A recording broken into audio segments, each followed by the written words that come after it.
Bob, welcome back to the United States. Thank you. I've been in the European theater doing hard labor for the last 3 years. Yeah, it's great to be back. I hope you remember what it's like to be a real American. I'm enjoying the shopping. Yeah, I'm sure. It's an incredibly, I don't know what the overall trajectory of the various economies of the world are, but it's really stunning what a more fluid economy this is than, well, let's say Belgium, but I would say most of Europe too. Right, and incredibly cheap if you're Belgian.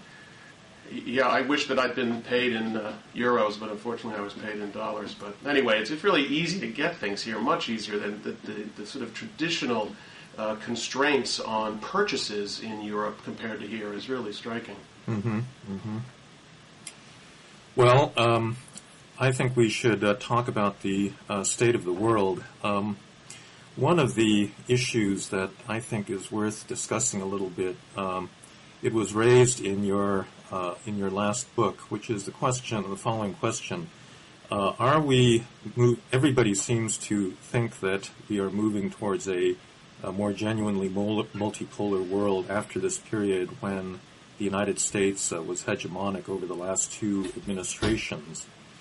But in your book, you suggest that actually ideology is still going to create something of a bipolar world, more like the Cold War, in which you won't have this European-style free-floating great power concert, but rather kind of permanent division between democratic and authoritarian states. Now, I would say this recent veto by both China and Russia of the Zimbabwe sanctions is one indication that the latter view may be right, but it probably matters to the nature of international politics in general, whether we can count on kind of genuine multipolarity or whether, in fact, there will be this permanent division between basically America and Europe on the one hand and Russia and China and perhaps a lot of the rest on the other. So what's your view?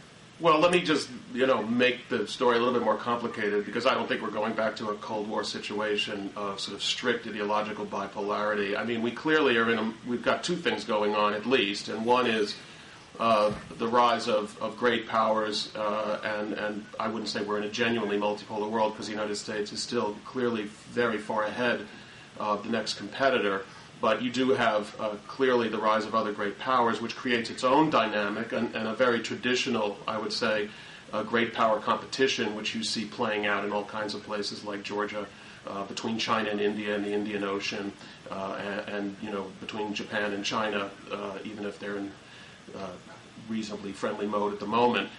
You have that, and on the other hand, you do have, I think, what we all didn't really expect is a kind of return of autocracy as at least, and we can debate this, but it seems to me it seems fairly viable, certainly in China for the foreseeable future, and also in Russia, although Russia is one of the most unpredictable countries in the world, the autocracy seems to be fairly well established there. And the question is, what are the implications for the international system of this? And I don't think it's simply a question of, all the dictatorships lining up on one side and all the democracies lining up on the other. It's going to be much more complicated than that. All I would say, though, is we really do need to factor in the fact that two of these great powers in this great power rivalry are autocracies, which gets us to the question, which you've discussed quite a bit and which you discussed a lot in The End of History, many years ago, which is, what effect does regime type have on foreign policy? And I think that's something that we're going to have to be confronting. Yes, definitely. In that respect, I would say that regime type isn't, of course, a simple binary division between democracies and autocracies. I think there's this general view in international relations theory that democracies, or a contention that democracies don't fight one another, but it does seem to me that we probably need a more fine-grained way of distinguishing between for example, types of autocratic regimes. I mean, in that respect, it seems to me that Russia and China are really quite different. I've spent the last several months reading huge amounts of Chinese dynastic history, and one thing that is quite clear as a result of that is that the Chinese understanding of their relation to the outside world is really, and the way it's come down to them at the present is really quite different from the Russians, in the sense that in the traditional East Asian system, they were, of course, the center of the universe. They wanted deference, but the simple idea of either projecting their type of system or a simple territorial aggrandizement of the sort that happened in other parts of the world is really not very much a Chinese tradition, whereas the Russians, it seemed to me, are wallowing in a kind of nostalgia for the former Soviet Union, in which they made these very broad universalistic claims based on ideology. They don't have that ideology anymore, and so they're now, I think, in this very strange situation where they want to assert a kind of imperial reach, but they don't really have a good basis for legitimizing it. But it does mean that I think China doesn't really have territorial ambitions or even the kinds of imperial ambitions that Russia would have right now. Well, that's undoubtedly true. I mean, there's two separate questions here. One is, again, how does an autocracy behave as an autocracy, and the other is how does a great power behave as a great power. And I don't think either that China is, at the moment at least, attempting to export its autocracy. That's not, it's not. There's not an autocracy international involved in this situation. But I do think that they do present themselves, and if you, I'm sure you've read Chinese thinkers who do increasingly present themselves as a model for others for a certain kind of development. And I would think that in countries around the world, it may be even a fairly attractive model, a model which defies the laws of gravity, at least according to modernization theory. And this is another argument we can have, which is, yes, you can grow economically, even modernize economically, without really having to open up a lot of political space. And there's a lot of reasons why they can argue that this is preferable to the chaos of democracy, and they can point to Russia in the 1990s as an example. So whether China is actively exporting autocracy, or whether as they grow more and more powerful, and if they are increasingly successful, they act as a model for others, I think that the latter is a greater possibility. But let me just also address the question of, their ambitions, because, I think we all would agree that ambitions depend on capabilities too. I mean, it's not just that anyone has a finite sense of where their place in the world is. If you think about the United States in the 19th century, we went from being a country that seemed fairly content to conquer the continent, which was ambitious enough given where we started. But when we had conquered the continent and when we entered our big economic takeoff at the end of the 19th century and then developed a military to sort of protect our interests and further our influence, well, then our ambitions expanded. And I think what we're seeing today in China, and I'm not saying they're not aggressive, but I think in a very natural way, as they grow richer and they have more far-flung interests to protect, they're increasing their capacity to protect them, which will increase their sense of where they should be in the world, which may go beyond the dynastic period, which, after all, had a much more limited horizon than the world we live in today. The big question, I think, though, is the nature of the global economy at this point. What's really different between the contemporary world and most traditional societies prior to the latter half of the 19th century is, of course, that the sources of economic productivity depend on institutions and property rights, on political stability, on a very complex, interconnected global economy.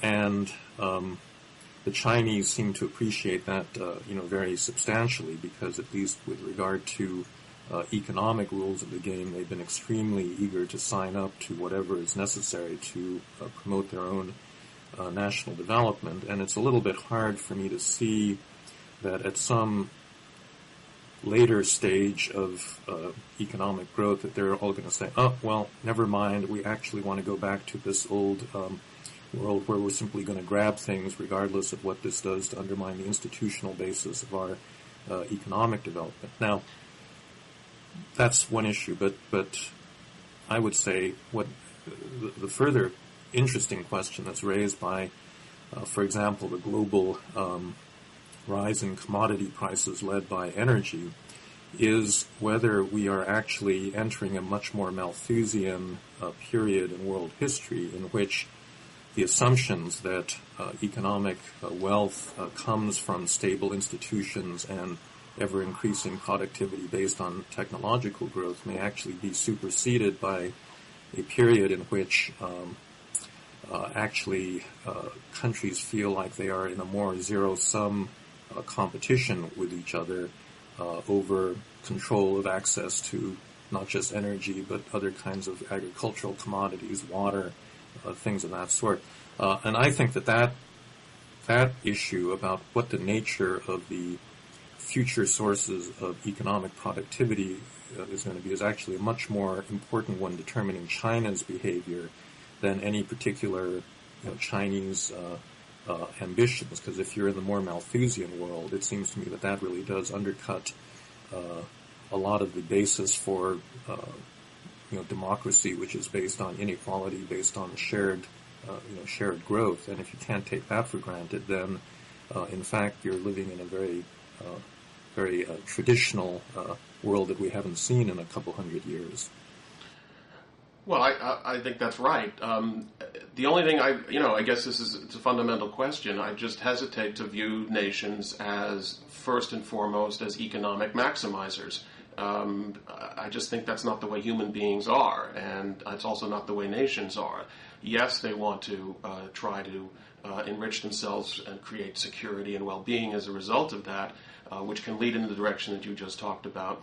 But also, there are man does not live by bread alone, and there are such things as resentments and jealousies and ambitions and beliefs that do shape the way nations behave. And I'm always a little bit wary of two things. One is thinking that the world we live in is just utterly different from any other time in human history.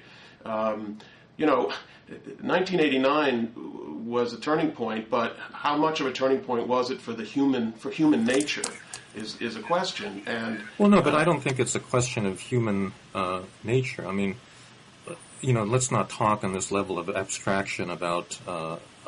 Frank, you don't want to talk on a level of abstraction? Well, no, not at that level. I mean, it's not a question. It's not a question of whether nations, are either economically driven or politically driven. Obviously, they're a bit of both. But in the specific case of China, it seems to me abundantly clear that they understand perfectly well that their, dominant interest is based in preserving the sources of economic growth, and that the legitimacy of their regime is extremely tied up in that. And in fact, I would say the fragility of their social contract is such that they absolutely have to pay attention to that. And I don't really see that changing such that, some, other source of political motivation is going to trump something that's very basic to their survival as a regime. And even when they get more powerful, I don't really see that, changing. So, I mean, okay, in general, that's right that economics doesn't trump everything, but in China's case,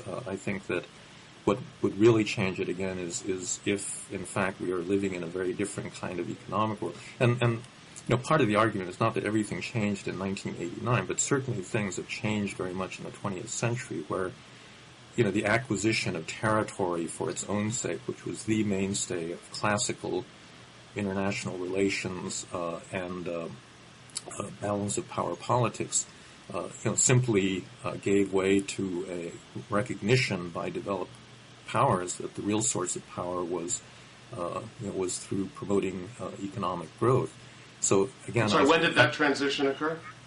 It was a gradual one. I think that took place kind of in the aftermath of the two great wars, which were over territory, and a kind of recognition that actually the Japan of the post-war period was a much more successful country than the Japan of the 1930s, and it's led to a very different form of international relations throughout that period, in which the central norm has become no changes, violent changes in territorial boundaries. That is absolutely the basis of international politics in a way that it simply wasn't in the pre-1945 period. So I don't think it's not 1989 that was the big turning point. I think it was a lot of things that happened in the 20th century that had to do with the very basic sources of national power, and then the experience of the 20th century that showed, I think, the destructiveness of the traditional territorial sense of national greatness.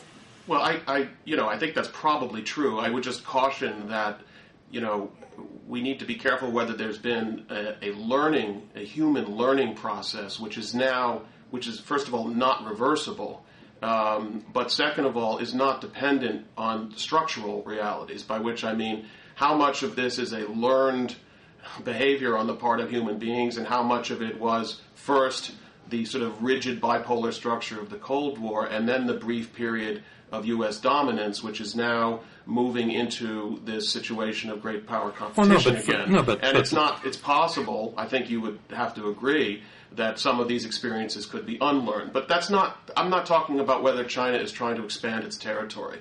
I think that's a straw man. I don't think, except in the case of Taiwan, China is not, it's not fundamentally territorial.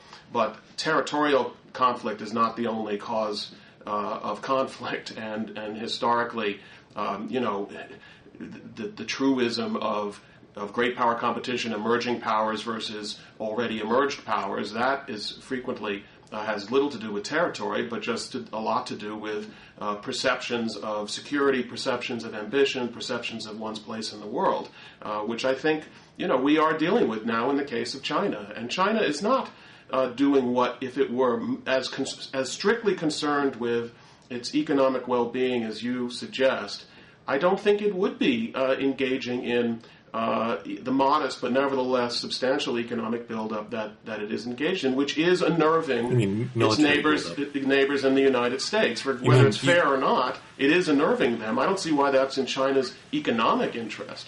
You mean military buildup? Yes. What did I say? Economic buildup. I'm sorry, military buildup, yeah. Yeah, well, that's true. I mean, there could be a lot of explanations for that buildup because they're starting from such a small base that. Well, they're well beyond that small base now. I mean, they're moving up to becoming one of the substantial military powers in the world. Well, okay. I mean, in proportion to their place in the global economy, I would say. Well, I agree, but again, it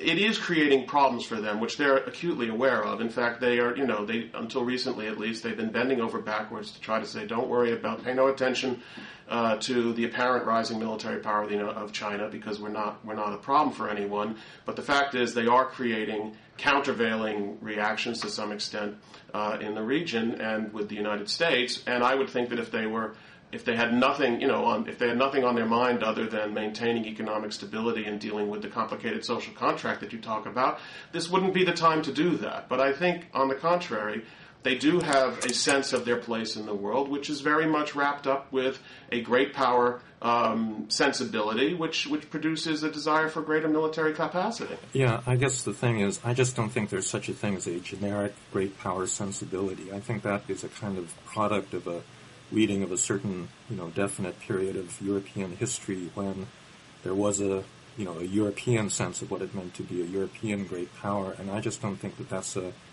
that's necessarily generalizable to other historical periods. Look, Frank, I'm sure you've read Chinese strategists, and particularly naval strategists, saying that, and I could, dig up the quote for you, China needs a navy befitting a great power. That is not just about China needs a navy to protect sea lines of communication and access to resources. It needs a navy befitting a great power, which is very much a typical, I would say, almost generic great power sensibility. Well, I'm sure you can dig up the quotes, but whether that actually is, China's actual self-understanding. And again, there's this other complicated question of who is China actually, because it is a very complicated society. There are a lot of different actors within China, and I suppose, if you talk to people in the military, they're going to have probably that more traditional sense, but But who emerges, as the chief? And I think you could see that very much in a lot of China's behavior over the past few years. There were clear conflicts between the civilian and military leadership in terms of how to deal with Japan, how to deal with Taiwan. This incident about the American aircraft carrier wanting to go into Hong Kong and so forth. I think kind of indicated that there's not a clear unitary actor there. Yeah. Well, I mean, we don't have to beat this into the dead horse. I don't think that you want to be in a position of denying that China has great power ambitions, because that would mean that China was a very abnormal power in the history of mankind, and I think they're a very normal power in many respects. Okay. Assuming, but I guess we know what that means, but yeah. Well, I mean, the question is, and we're in a campaign season, and there's a sort of foreign policy debate, not a very big one, by the way, at the macro sort of grand strategic level. There's not a very big debate going on. It's mostly, who can fight the war on terror more effectively. But I think a sub-theme addresses this question, which is, as you look at Russia and China and the other great powers, what is our expectation, and what approach do we take to this? And you can correct me if you think this is mistaken, but I would basically suggest that there are two rough kinds of camps on this issue. One is kind of, Fareed Zakaria, we can all work this out. It's mostly about economic interests. We can bring Russia and China on board. That's our great task of sort of, managing their entry into the international system. And then on the other side, which I would associate with the Obama camp by and large, and then on the other side is a somewhat more skeptical, traditional, and if I dare use the term, realist approach, which is that, no, I mean, look, nations have divergent national interests, and you can't just expect that the United States has the ability to sort of schmooze everybody into compliance with our definition of what a good international order should be. And, I don't know, would you agree that there's a kind of dividing line on that issue? Well, I think there has been for some time, although I think that actually in power, virtually every administration, Republican or Democrat, has ultimately chosen the latter interpretation. That is to say, there's been a tendency in the Bush administration to say, okay, we're going to take the realist view of China, which means basically we build a containment barrier of democratic allies and essentially replace the former Soviet Union with China as the object of this alliance structure. And the Japanese in the past 4 years have also been pushing for that kind of a structure. But I think even in the Bush administration, people have not been willing to act on that interpretation, because I think that there's a fear that this will become a self-fulfilling prophecy, that if you treat China as a dangerous rising power that needs to be contained through a set of military alliances, then they will actually lose whatever incentive they have to be sucked into the more cooperative world. But I guess the question is, what is the underlying assumption? Aside from what policy flows from that, because frequently policy doesn't flow, in a straight line from assumptions. But what is the underlying assumption? Is it an assumption of convergence, which is sort of the Zakaria approach, or is it or Richard Haas and others like that, or is it a more sort of it's a not a convergence assumption? Well, again, this is why I think our discussion.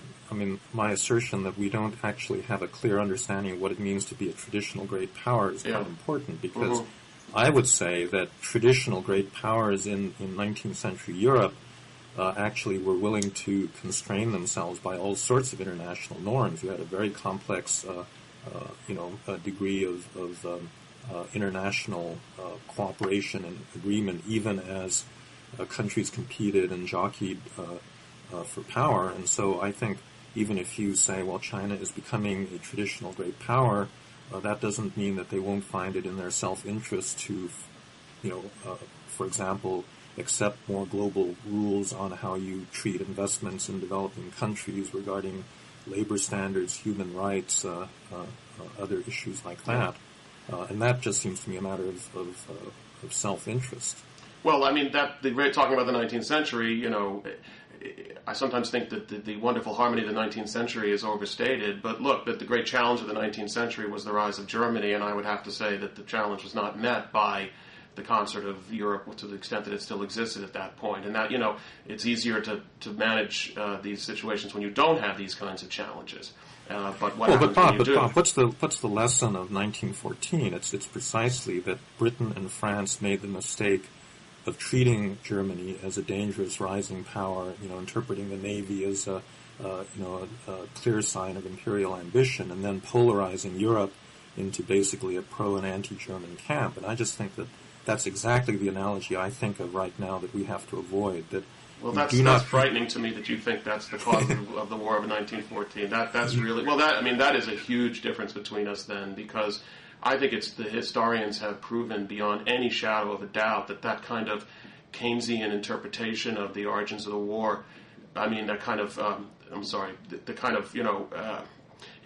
it was all Britain and France's fault interpretation of the origins of the war has really been disproved by the fact that they know perfectly well what Germany. You shouldn't compare Germany to China in that case. Germany really was aggressive and ambitious and did have territorial designs. I mean, France and Britain may have mishandled it, although I tend to think they mishandled it by not containing Germany nearly enough. But to say that that conflict was a result of French and British policy, I think is just absolutely mistaken. No, it's not. I mean, it's not one-sidedly, the result of their policy. But, the fact is that when you have a rising power as Germany was then and as China is today, in a certain sense, since the ultimate source of that power is economic growth, population, other things that are really not under your control, if you're going to have a stable international system, the actual division of resources and the status and so forth within the system has to actually reflect that. And so I think, in some sense, you could have avoided the biggest disaster, the disaster that killed European civilization, if instead of, thinking that the problem was one of containment, France and England had figured out a way of, accommodating a Germany with, admittedly, greater ambitions into a stable system. It may not have worked, but certainly the policy that they followed was an utter disaster. Well, there were times when they tried to do that. But look, we've certainly identified a major philosophical, or maybe it's a strategic / philosophical difference between us, because I think the notion that every other power that has ambitions and seems to be aggressive can be successfully appeased and managed into a peaceful outcome I just don't think that that's true. I think there are some nations, some leaders, I think Kaiser Wilhelm may have been one of them, whose desires are so psychological in some cases, but certainly not tangible, that they're very hard to meet without, retreating so far that you couldn't, maintain your own security. So much of what Kaiser Wilhelm was about was seeking to prove his place and Germany's place in a way that the British would have found unacceptable, no matter how interested in appeasing him they were. So, I mean, I just don't believe it's the case that everyone can be successfully managed, every rising power. It may be the case that China can be successfully managed, that we could figure out a way to do that.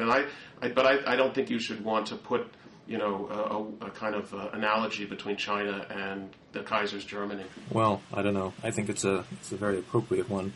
The present day question, though, that you raised, I actually don't think that, as I said, there's that much of a difference between the two candidates, because nobody has really openly advocated the more realist, let's just treat China as a really long-term threat and create a containment barrier against them, because as I said, I think it's just premature.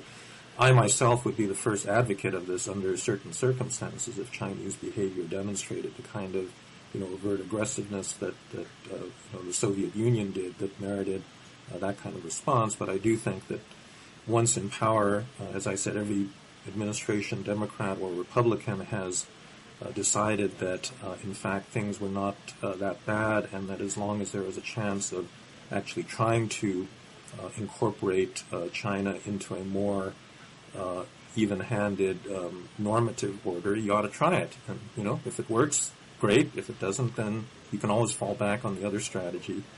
And I guess that's my view right now, is that it's not that I know that this is going to work, but I'm pretty sure that the other strategy is actually going to, in fact, be the self-fulfilling prophecy. And it's well, I don't know what the other strategy you think is. I mean, basically, we are following a pretty consistent, even though it doesn't seem consistent, as you suggested, a very consistent policy toward China, which is attempting to do what you're talking about, which is integrate them into the international order, not just economically, politically, but at the same time, we use the word hedging, but it's really a containment strategy, and that is the policy. So I don't know what more you think anybody wants to add to that. That is the policy. No, I think in the current Bush administration, and I think among certain Japanese over the past few years, there really was an attempt to basically, and in fact it actually was manifested in some real policies to revive hub and spoke, the classic post 1950s. Well, the India strategy is the most obvious. Is that what you're referring to? So it's not just India. I mean, it's basically, and again, the Japanese were the ones really pushing this. It's actually built around the U.S.-Japan security relationship, but every other country that has a potential problem with China, including India, Mongolia, Singapore, Australia, and so forth, become the spokes in a Washington-centered security alliance. And that's exactly what, that was a system that we put in place against Well, that was the Clinton administration's policy, too. So the question is, I don't know what more you're suggesting that there's some kind of other policy. Yeah, no, you can formulate. Well, I mean, look, Bob, the Weekly Standard has been calling for a NATO in Asia for a long time, right? And that's basically the alternative policy. Well, you could argue we already have a NATO in Asia, right, Frank? I mean, that is where we are. It's just a question of whether you don't it's have a more formal obvious link. In fact, that's an effort to get away from hub and spoke, right, Frank? I mean, it's an effort to have a more a kind of a common security policy among those nations. No, I think that we certainly we have not reformulated hub and spoke in a way that makes China the explicit, target of this. And there are, lots of ways. I mean, in fact, I think what the Japanese were trying to do was actually create links between the ends of the spokes. And so they did a lot of bilateral stuff with Australia, with India, with Singapore, and so forth, so that you get, in effect, a honeycomb-shaped object that would be, in a way, a kind of backing into a multilateral arrangement through. So that's good. That's good, right? Well, no, I don't think it's good because that kind of multilateralism is not good. No, I think that if you want, like I said, I would be first advocate for something like this under different circumstances when Chinese behavior merited it. So, for example, if they took overtly aggressive measures against Taiwan, that's a signal about. Well, they did, right? I mean, in a sense, when we back in the Clinton period, in the 95-96 period, that was the origins of a lot of this. If they launched a barrage of missiles against but Frank, Taiwan. let me just finish. I'm not right. They did, but what they did, which was, as you say, launch a barrage of missiles, had a rather dramatic effect on both U.S. attitudes and regional attitudes towards China. And I think the Chinese probably realized in retrospect that was a mistake from their own point of view, because it did tend to prop up those in Japan who took the view that you're talking about. It strengthened their hand, and it led to a pretty dramatic shift in the Pentagon, even during the Clinton years, as you know. That it's unfortunate, but it was a direct reaction to China's policies toward Taiwan in that period that led to a lot of this. Yeah, okay, all right, but then they backed away from. Well, that life's tough in international relations, right? I mean, people back away from things, but what they did still has an impact. Yeah, okay, but so what I'm saying is you have to actually base the policy on your observation of Chinese behavior, and over the past 10 years it's been actually pretty good vis-a-vis Taiwan. And now that you've as long as you don't pay attention to the short-range missiles that they have been loading on the other side of the strait. Now that you've got a more reasonable president, democratically elected president in Taiwan, actually the bilateral relationship between those countries is really set to improve, very substantially. So I just think that. I mean, we'll see. That's another interesting question. I mean, I think obviously the Chinese got the leader they wanted in Taiwan. He has run on greater closeness with China, and they now have an opportunity to get past the roadblock that they had with the previous government. But Taiwanese, I wonder whether there aren't limits, and this is what will be interesting to see. There are limits to how far Ma can go, and limits to how far China is willing to go. Oh yeah, no, I'm sure there are, because on both sides there are obviously domestic political forces that constrain both governments. But it's called nationalism. Look, but the general, I just think the general point is that we don't have sufficient signals right now to move very substantially off of the kind of consensus policy that we've had over the last couple of decades. I agree with you, but the consensus policy includes an element of containment. Okay. Right. Well, that's we right. agree. So, should we talk about another part of the world? Yes, let's talk about Russia, because I think you and I think, are in greater agreement on the issue of Russia, and I'm wondering what your view is, for instance, on how to deal with NATO enlargement questions, how to deal with the question of Georgia, Ukraine, etc. Well, I don't want to let you assert that we agree. I'm sorry, Frank. I don't want to. Okay. On this, I think that basically, very little that's happened in Russia has been at all good over the last, over the years of the Putin administration. They've been walking backwards domestically and in foreign policy, so there's no disagreement there. I do think, however, that in terms of our policy, we have continued to behave in a way that doesn't take account of the fact that we are not a hegemonic power vis-a-vis Russia, and that we actually need to set a number of priorities in the things that we demand of them. And among the things, so we want basically everything out of them. We want them to observe human rights. We want them to leave Georgia and Ukraine alone. We want them to accept missile defense in Europe. We want them to accept Kosovo independence, and so on down the line. Well, which of those things?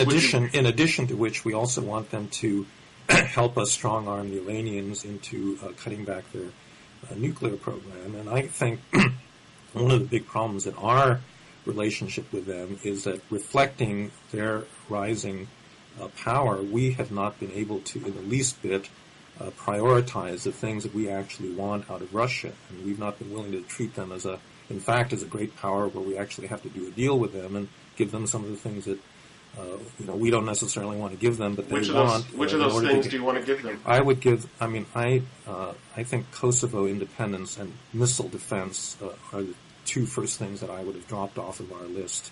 I mean, not just drop them off as a favor to them, but I would have said, look, we have much more important priorities with regard to the Middle East and Iran, and with you leaving Georgia alone. And in fact, the reason that they're tormenting Georgia is they're pissed off about Kosovo, right? Oh, that's not the only reason. It's not the only reason. That's not the only reason, but they're sticking it to us because they know that we're vulnerable with regard to Abkhazia, and every time we do something in the Balkans, they turn up the pressure on Georgia. So I would just say that yes, Russia is a really big problem.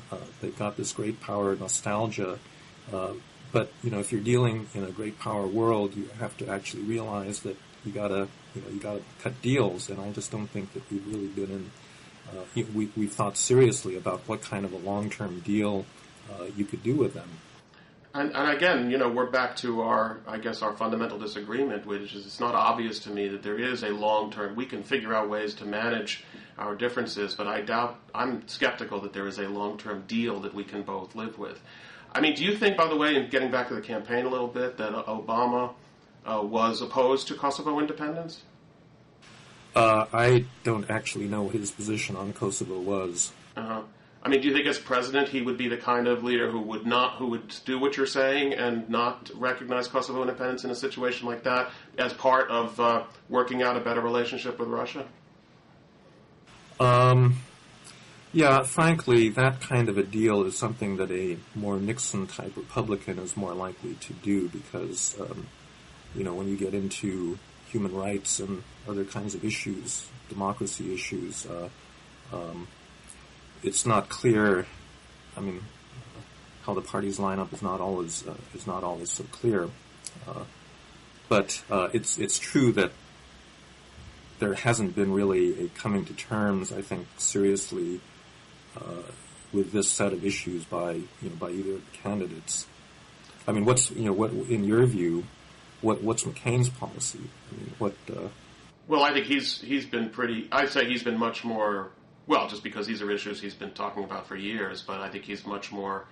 The policy you don't like, which is not sacrificing any of these issues. I don't see why we should pick. I'm speaking for myself now, but I wouldn't be surprised if Senator McCain would agree. I don't see why we should be in the position of having to pick which people we are going to throw to the wolves in the interest of what I think is an illusory era of cooperation with Russia. I don't think Russia is going to help us very much on Iran, no matter what we do. And it's very easy to say we shouldn't recognize Kosovo independence, but there were ramifications that would come from non-recognition, and there is a kind of historical debt, I think, stemming from the Kosovo War, and this is what, again, sometimes historical realities intrude, and because of what Milosevic did to the Kosovars, this is where it led. And I have never, for the life of me, understood what interest Russia has in Kosovo. It's purely some kind of fanned-up, made-up pan-Slavic nationalism and a sense of Russia that it has a special say in what goes on in a place like Kosovo. The missile defense in Poland and Czech Republic is exactly the same. It's not aimed at them. It's about their sense of their sphere of influence. And I'm just a little less willing, I guess, to throw people in the hope of satiating Russian ambitions. Oh, get real, Bob. Failing to recognize Kosovo independence is not like turning over Czechoslovakia to Hitler. I mean, well, I didn't say it was. Is that your way? You're not. Well, you're the one that used the word throwing them to the wolves. I mean, you could have kept Kosovo in an indeterminate status without recognizing their independence for years and years. I think we paid a big price already, including in terms of Serb nationalist politics, in delaying it as long as we did. I think we should have done it immediately when we had the opportunity, and the longer it was going on, the bigger a problem it was creating in Serbia. Look what's happening, probably going the direction of Serbia now is probably heading in a more positive direction because we finally lanced the boil. I think, the moral rights and wrongs of Kosovo, I think, are actually quite complicated because it is really not clear to me that it is a generally good policy for Europe, to recognize the sovereign ambitions of every unit in Europe that wants to assert that, and that's why the Spaniards, didn't support that, and anyone else that's got a region that, has made moves in that direction. And so, the British supported it despite Scotland's ambitions.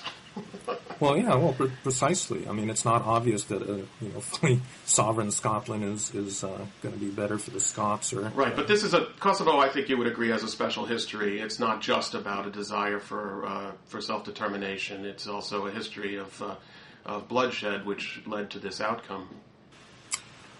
Yes, although I'm not sure that simply the fact that you've suffered a terrible historical wrong is a good reason for creating a new sovereign entity that, is going to have problems, very great problems on its own. Well, there were problems the other way too. But I guess what about my point? Do you disagree that Russia? I didn't really understand what particular interest Russia had in the Kosovo resolution. Well, yeah, it's exactly that. It has to do with Russian nationalism, their sense of their being a protector of the Slavs, and certain. So should we is part of our condominium with them sort of legitimizing that perception? No, I just think that you can't have it both ways. You either you either say, okay, we're moving back to this great power world, but then you kind of take that seriously and you say, all right, what do great powers do when there is a clear, different distribution of power in the world so that we cannot expect to get everything we want. We're not hegemonic. We can't simply demand a laundry list of things from other countries with a big base of power. I think the normal great power understanding of what you do is you come to an accommodation, and you give some things up in order to get other things that are more important to you. Well, so you're just saying accept and live with the reality you're suggesting of relative decline. Yeah, well, yeah, so what... yes, I do believe that is a basis of sensible policy. I think that trying to assert that we are hegemonic in a world where we're not, in fact, hegemonic is just, is a recipe for real folly. Well, again, so let's just, since we're in a campaign season, I mean, do you think that this election kind of pits on the one side an approach that, as you say, accepts relative decline and manages relative decline, and on the other side, does not? Nobody in the electoral process is ever going to admit that we are in relative decline, right? So nobody's going to use that rhetoric. But underlying, yeah, I think that is the real challenge for the United States. That I do think that the one thing that really is quite different is that this 2-decade period of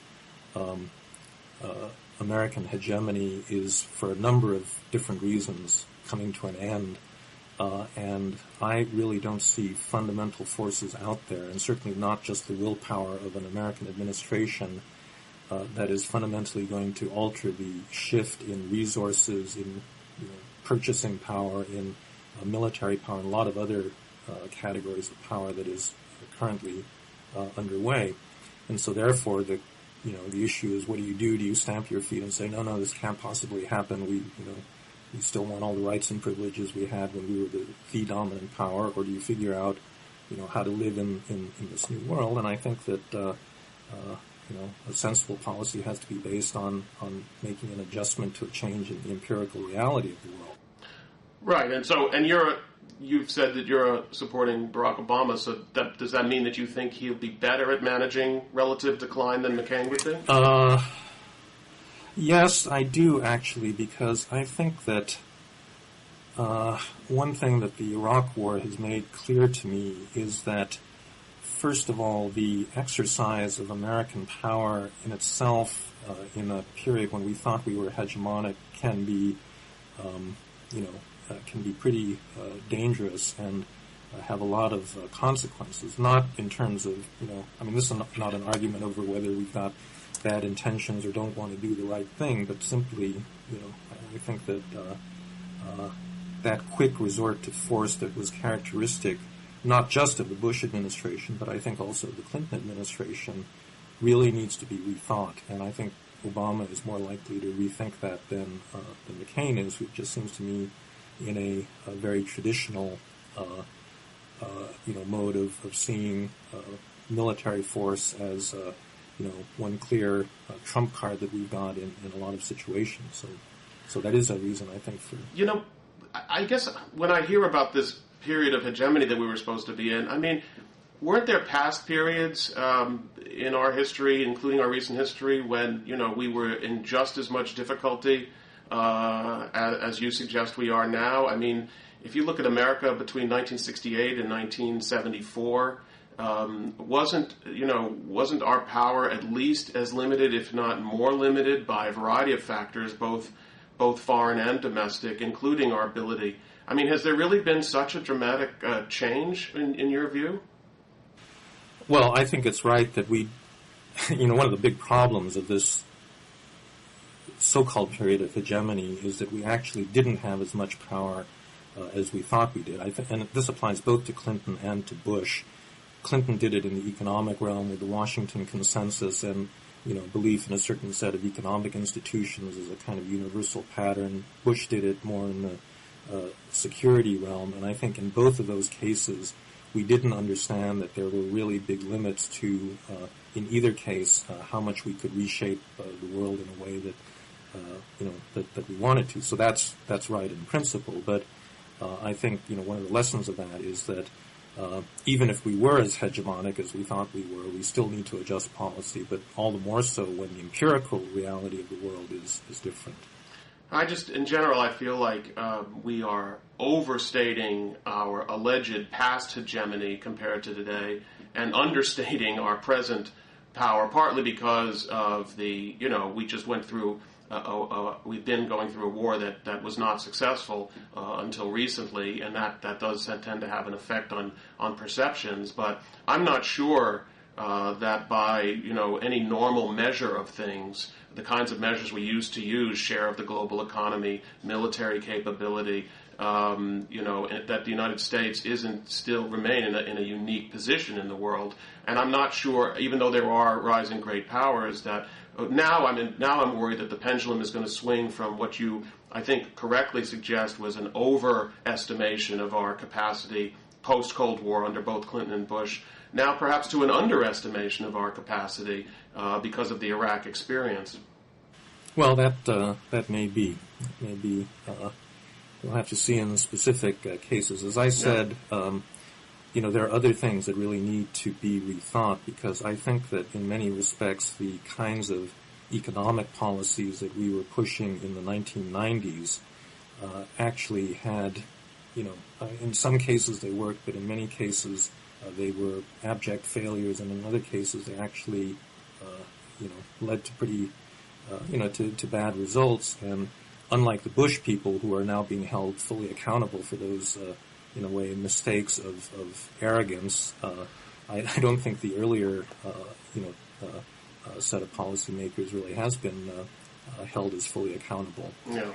So I think there are a lot of deeper lessons as well that the age of American arrogance will be traced, I assume, by good historians in the future, not to January 21st, 2001, but well into the 90s. I mean, I think that was the sense of triumph after the Cold War obviously affected Democrats and Republicans alike. What's interesting to me, is that I don't really see, even if you do say that Obama will be the one to manage relative decline better, I don't actually see much, and it's not just about political rhetoric, and I understand no one wants to use the term relative decline. I still see, for instance, Barack Obama talking about being the leader of the free world in a speech he gave in the spring of 2007, and how the world is yearning for our leadership and we need to get back to that position. And I wonder how much of that, I don't think you believe that any of that is really true. But it's interesting to me that if you were, if you really wanted to have a major dissent from the general direction of American foreign policy, or even a substantial shift in the direction, I guess looking at the two campaigns, I don't know which one is offering that. I think that's absolutely correct. I think that there's still a broad consensus about the need for American leadership, and that at this point nobody in either party is really willing to challenge it. The only person that's been talking about this pretty consistently is Pat Buchanan and Scott Ron Paul and those people, right, who have no chance of getting elected. It's an interesting... Well, I guess maybe we can get to our final point here. I don't know. My contention is that it's in the character of the United States to feel this way, and that the reason that no one can even get 2% of the electorate behind a substantial shift in American foreign policy is that this approach to the world is very deeply ingrained in the American character, going back to the Revolution and our grand expectations of ourselves, even then at a moment of perilous weakness. So, I wonder whether, there's something endemic about this approach. Oh, yeah, no, I absolutely think that's the case. American exceptionalism is applied first and foremost in American foreign policy, and I don't expect that to change any time in the near future. Well, Bob, I see that we're close to the end of our hour. I believe that I've managed to record all of this successfully. So. Good. All right. Well, thanks a lot, Frank. I enjoyed our talk. Okay, same here. Bye. See you. Bye.